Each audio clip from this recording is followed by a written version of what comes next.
The question is about diversification, and I've got a dual answer to that. If you are not a professional investor, if your goal is not to manage money in such a way as to get a significantly better return than the world, then I believe in extreme diversification. I mean, so I believe 98 or 99%, maybe more than 99% of people who invest should extensively diversify and not trade. So that leads them to an index fund type of decision with very low costs.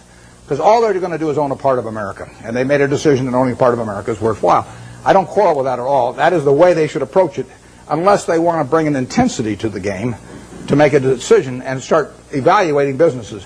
But once you're in the business of evaluating businesses and you decide that you're going to bring the effort and intensity and time involved to get that job done, then I think that diversification is a terrible mistake to any degree. And I got asked that question when I was at SunTrust the other day. And if you really know businesses, you probably shouldn't own more than 6 of them.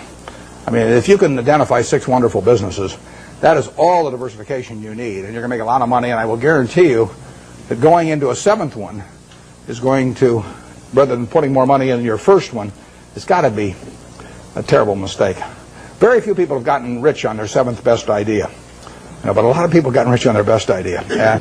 Omission is way bigger than commission. There's big opportunities in life have to be seized. We don't do very many things, but when we get the chance to do something that's right and big, we've got to do it. And even to do it in a small scale is just as big a mistake almost as not doing it at all. I mean, you've really got to grab them when they come, because you're not going to get 500 great opportunities. You would be better off if when you got out of school here, you got a punch card with 20 punches on it. And every financial decision you made, you used up a punch. You'd get very rich because you'd think through very hard each one. I mean, you went to a cocktail party and somebody talked about a company, you didn't even understand what they did or couldn't pronounce the name, but they'd made some money last week and another one like it. You wouldn't buy it if you only had 20 punches on that card. There's a temptation to dabble, particularly during bull markets. In stocks, it's so easy. It's easier now than ever because you can do it online. Just you click it in and maybe it goes up a point and you get excited about that and you buy another one the next day and so on.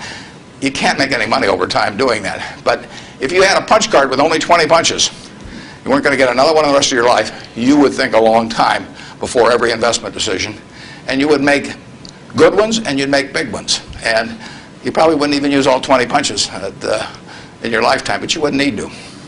Yep.